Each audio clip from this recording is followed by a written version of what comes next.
ನಾನು ಗೌರವಾನ್ವಿತ ಮುಖ್ಯಮಂತ್ರಿಗಳಲ್ಲಿ ತಮ್ಮ ಮುಖೇನ ನಾನು ಆಗ್ರಹ ಮಾಡ್ತೇನೆ. ಹಿಂದಿನೂ ಕೂಡ ಈ ಮಾತನ್ನ ಹೇಳಿದ್ದೆ. 2 ವರ್ಷದ ಕೆಳಗೆ, ಇವತ್ತು ಕೂಡ ಅನಿವಾರ್ಯವಾಗಿ ಮಾತನ್ನ ಹೇಳ್ತಾ ಇದ್ದೇನೆ. ತಾವು ಈ ರಾಜ್ಯದ ಮುಖ್ಯಮಂತ್ರಿಗಳು ಅನ್ನೋದನ್ನ ಮರಿಬಾರದು. ಅಭಿವೃದ್ಧಿ ಕೇವಲ ಬೆಂಗಳೂರಿಗೆ ಸೀಮಿತ ಆಗದೇನೆ ರಾಜ್ಯದ ಅಭಿವೃದ್ಧಿ ಬಗ್ಗೆ ತಲೆ ಕೆಡಿಸ್ಕೊಳ್ಬೇಕು. ವಿಶೇಷವಾಗಿ ಕಲ್ಯಾಣ ಕರ್ನಾಟಕದ ಬಗ್ಗೆ, ಇಲ್ಲಿರ್ತಕ್ಕಂಥ ಪರಿಸ್ಥಿತಿಯ ಬಗ್ಗೆ ಪಾಪ ಉಸ್ತುವಾರಿ ಸಚಿವರಿಗಂತೂ ಸಮಯ ಇಲ್ಲ. ಪ್ರಿಯಾಂಕಾ ಖರ್ಗೆ ಅವರಿಗೆ KDP ಸಭೆ ಮಾಡೋದಕ್ಕೂ ಸಮಯ ಇಲ್ಲ. ಅವರ ಕ್ಷೇತ್ರದಲ್ಲಿ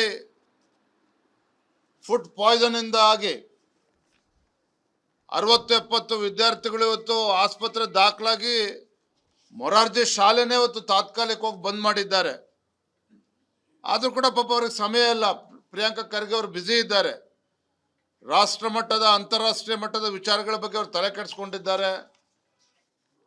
ಅಮೆರಿಕ ಇರಾನ್ ಯುದ್ಧದ ಬಗ್ಗೆ ತಲೆ ಕೆಡಿಸ್ಕೊಂಡಿದ್ದಾರೆ. ಯುಕ್ರೇನ್ ಮತ್ತು ರಷ್ಯಾ ಯುದ್ಧದ ಬಗ್ಗೆ ಅವರು ತಲೆ ಕೆಡಿಸ್ಕೊಂಡಿದ್ದಾರೆ ವಿನಃ ಚಿತ್ತಾಪುರದ ಬಗ್ಗೆ ಆಗಲಿ, ಕಲ್ಯಾಣ ಕರ್ನಾಟಕದ ಬಗ್ಗೆ ಆಗಲಿ, ರಾಜ್ಯದ ಅಭಿವೃದ್ಧಿ ಬಗ್ಗೆ ಆಗಲಿ, ಅವ್ರ ಇಲಾಖೆ ಬಗ್ಗೆ ತಲೆ ಕೆಡಿಸ್ಕೊಳ್ಳೋದಕ್ಕೆ ಅವ್ರಿಗೆ ಪುರ್ಸೊತ್ತಿಲ್ಲ. ಇಂಥ ಸಂದಿಗ್ಧ ಪರಿಸ್ಥಿತಿನಲ್ಲಿ ಒಂದು ಕಡೆ ಉತ್ತರ ಕರ್ನಾಟಕ, ಇಡೀ ರಾಜ್ಯದಲ್ಲಿ ಮುಂಗಾರು ದುರ್ಬಲ ಆಗಿದೆ. ಕಲ್ಯಾಣ ಕರ್ನಾಟಕದಲ್ಲಿ ಸುಮಾರು 30 ಲಕ್ಷ ಹೆಕ್ಟೇರ್ಗೂ ಹೆಚ್ಚು ಪ್ರದೇಶದಲ್ಲಿ ಇನ್ನೂ ಕೂಡ ಬಿತ್ತನೆ ಕಾರ್ಯ ಆಗಿಲ್ಲ.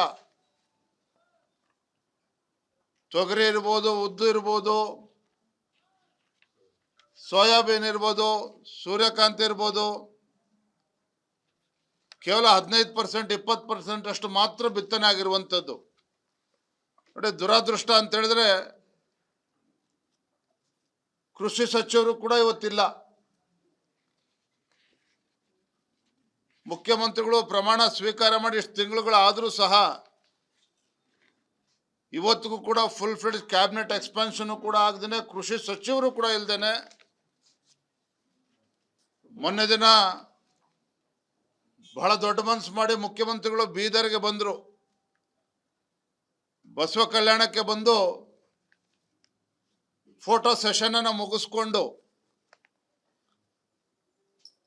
ಗುಲ್ಬರ್ಗಕ್ಕೆ ಬಂದು ಕಾಟಾಚಾರಕ್ಕೆ ಅಧಿಕಾರಿಗಳು ಸಭೆಯನ್ನ ಮಾಡಿ ಬಂದ ಪುಟ ಹೋದ ಪುಟ ಅಂತೇಳಿ ವಾಪಸ್ ವಿಮಾನ ಹತ್ಕೊಂಡು ಬೆಂಗಳೂರು ಹೋಗಿರ್ತಕ್ಕಂಥದ್ದು ಕೂಡ ತಾವು ನೋಡ್ತಾ ಇದ್ದೀರಿ. ಇವರಿಗೆ ಉತ್ತರ ಕರ್ನಾಟಕದ ಬಗ್ಗೆ ಕಾಳಜಿ ಇಲ್ಲ. ಕಾಂಗ್ರೆಸ್ ಸರ್ಕಾರಕ್ಕೆ, ಮುಖ್ಯಮಂತ್ರಿಗಳಿಗಾಗಲಿ ಸಚಿವರಿಗಾಗಲಿ ಉತ್ತರ ಕರ್ನಾಟಕದ ಬಗ್ಗೆ, ಅಭಿವೃದ್ಧಿ ಬಗ್ಗೆನೂ ಕೂಡ ಇವ್ರಿಗೆ ಕಾಳಜಿ ಇಲ್ಲ. ಇಡೀ ಮುಖ್ಯಮಂತ್ರಿಗಳ ಸಚಿವ ಸಂಪುಟ ಎಲ್ಲವನ್ನು ಕೂಡ ಮರೆತು, ರಾಜ್ಯದ ಅಭಿವೃದ್ಧಿಯನ್ನು ಕೂಡ ಮರೆತು ಕೇವಲ ರಿಯಲ್ ಎಸ್ಟೇಟ್ಗೆ ಸೀಮಿತ ಆದಂತೆ ಕಾಣ್ತಾ ಇದೆ. ಮತ್ತೊಂದು ಕಡೆ ಕೇಂದ್ರ ಚುನಾವಣಾ ಆಯೋಗ SIR ಸ್ಪೆಷಲ್ ಇಂಟೆನ್ಸಿವ್ ರಿವಿಷನ್, ಮತದಾರ ಪಟ್ಟಿ ಪರಿಷ್ಕರಣೆ, ಅಕ್ರಮ ಮತದಾರನ ಪತ್ತೆ ಹಚ್ಚಬೇಕು, ಮತದಾರ ಪಟ್ಟಿಯ ಸ್ವಚ್ಛಗೊಳಿಸಬೇಕು ಅನ್ನುವ ಒಂದು ಸದುದ್ದೇಶದಿಂದ SIR ಅನ್ನು ಮಾಡ್ತಾ ಇದ್ರೆ, ಅಧಿಕಾರಿಗಳ ಮೇಲೆ ಒತ್ತಡವನ್ನು ಹೇರಿ ಅಧಿಕಾರಿಗಳ ದುರ್ಬಳಕೆಯನ್ನು ಮಾಡಿಕೊಂಡು ಆ SIR ಪ್ರಕ್ರಿಯೆ ಕೂಡ ತಣ್ಣೀರಿರ್ತಕ್ಕಂಥ ಕೆಲಸಕ್ಕೆ ರಾಜ್ಯ ಸರ್ಕಾರವೇ ಕೈ ಹಾಕಿದೆ. ಇದರ ಮಧ್ಯೆ ಅಕ್ರಮ ವಲಸಿಗರಿಗೂ ಕೂಡ PRC ಪರ್ಮನೆಂಟ್ ರೆಸಿಡೆಂಟ್ ಸರ್ಟಿಫಿಕೇಟ್ ಅನ್ನು ಕೊಡೋದಕ್ಕೆ ಇವತ್ತು ರಾಜ್ಯ ಸರ್ಕಾರ ಆತುರವಾಗಿ ಮುಂದೆ ಹೋಗ್ತಾ ಇರುವಂಥದ್ದು. ಅದು ಯಾರಿಗೆ ಪರ್ಮನೆಂಟ್ ರೆಸಿಡೆಂಟ್ ಸರ್ಟಿಫಿಕೇಟ್, ಯಾರು ದೇಶದಲ್ಲಿ ಇವತ್ತು ನುಸುಳ್ಕೋರಿದ್ದಾರೆ ಕರ್ನಾಟಕ ರಾಜ್ಯದಲ್ಲಿ, ಅದರಲ್ಲೂ ಕೂಡ ಬೆಂಗಳೂರಿನಲ್ಲಿ ಬೇರೆ ಬೇರೆ ಜಿಲ್ಲೆಗಳಲ್ಲಿ ಏನಿದ್ದಾರೆ ಅವ್ರಿಗೆ ಇವತ್ತು ಪರ್ಮನೆಂಟ್ ರೆಸಿಡೆಂಟ್ ಸರ್ಟಿಫಿಕೇಟ್ ಕೊಡೋದಕ್ಕೆ ಹೊರಟಿರ್ತಕ್ಕಂಥದ್ದು ಕೂಡ ಒಂದು ರೀತಿ ದೇಶದ್ರೋಹದ ಕೆಲಸನೇ. ಯಾವುದೇ ಕಾರಣಕ್ಕಿಂತ ದುಸ್ಸಾಹಸಕ್ಕೆ ಕೈ ಹಾಕಬಾರ್ದು. ವಿಶೇಷವಾಗಿ ಭೀಕರ ಬರಗಾಲದ ಸಂದರ್ಭದಲ್ಲಿ ರೈತರು ಕಂಗಾಲಾಗಿ ಇವತ್ತು ಬೀದಿಗೆ ಬರ್ತಕ್ಕಂಥ ಪರಿಸ್ಥಿತಿ ನಿರ್ಮಾಣ ಆಗಿದೆ. ನಾನು ಮಾನ್ಯ ಮುಖ್ಯಮಂತ್ರಿಗಳಲ್ಲಿ ಆಗ್ರಹ ಪಡಿಸ್ತೇನೆ, ಇಂಥ ಸಂದಿಗ್ಧ ಪರಿಸ್ಥಿತಿಯಲ್ಲಿ ರೈತರ ಸಮಸ್ಯೆಗೆ ಸ್ಪಂದನೆ ಮಾಡಬೇಕು. ಒಂದು ಎಕರೆಗೆ 50,000 ಪರಿಹಾರ